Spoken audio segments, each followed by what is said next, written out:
صراط مستقیم چینل میں آپ سب کو میں خوش آمدید کہتا ہوں۔ دوستو، آپ حضرات کی جانب سے بہت سارے یہ میسیجز آئے کہ مکتبہ عمل کی 2020 یعنی 1 جنوری 2020 سے جو فیس ہے وہ کیا 100 ریال ہونے جا رہی ہے۔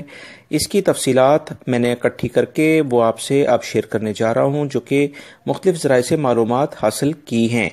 تفصیلات کچھ اس کی یہ ہیں کہ وزارت عمل آج سے کچھ 6 مہینے پہلے یہ اعلامیہ جاری کر چکا تھا کہ وہ تمام مؤسسے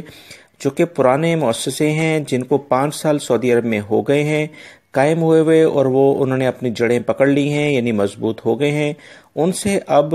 100 ریال کی بجائے جو مکتبہ عمل کی فیس ہے 4 سے 5، اگر اس میں ورکر کام کرتے ہیں اور سعودی شہری بھی اس میں کام کرتا ہے تو اس سے اب باقاعدہ مکتبہ عمل کی فیس وہی 8,000 ریال کے قریب جو ان کے کامیں بنیں گے وہ لی جائے گی، اور وہ مؤسسے جو ابھی نئے نئے بن رہے ہیں ان سے فیس 100 فی ورکر کے لحاظ سے، جن میں 4 افراد کے قریب کام کرتے ہیں اور سعودی شہری اس میں کام کرتا ہے، ان سے یہ فیس لی جائے گی۔ ابھی جو سوشل میڈیا پر خبریں چل رہی ہیں جس کے بارے میں آپ نے نشاندہی کی، ان کے ذرائع سے جو ابھی خبر آئی ہے، یہ خبر وہ نہیں ہے کہ سارے مؤسسے 100 ریال کے لحاظ سے اقامے بنائیں گے۔ یہ خبر بالکل بھی وزارت عمل کی جانب سے جاری نہیں ہوئی ہے، جس میں وہ مؤسسے جن کے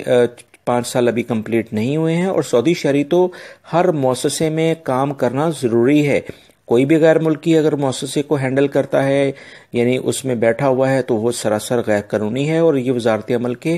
کسی بھی قانون کے مطابق وہ کام نہیں کرتا۔ اگر وہ کر رہا ہے تو وہ غیر قانونی ہے۔ یہ سب آپ کو بات آلریڈی پتہ ہے۔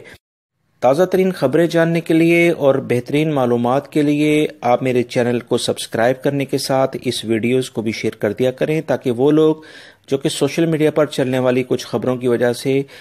کچھ پریشان ہو جاتے ہیں یا خوش فہمی میں پڑ جاتے ہیں، اور انہیں کچھ صحیح خبر مل سکے۔ میری اس ویڈیو کو لائک کر کے اپنے دوسرے دوستوں سے لازمی شیئر کر دیجیے گا۔ السلام علیکم۔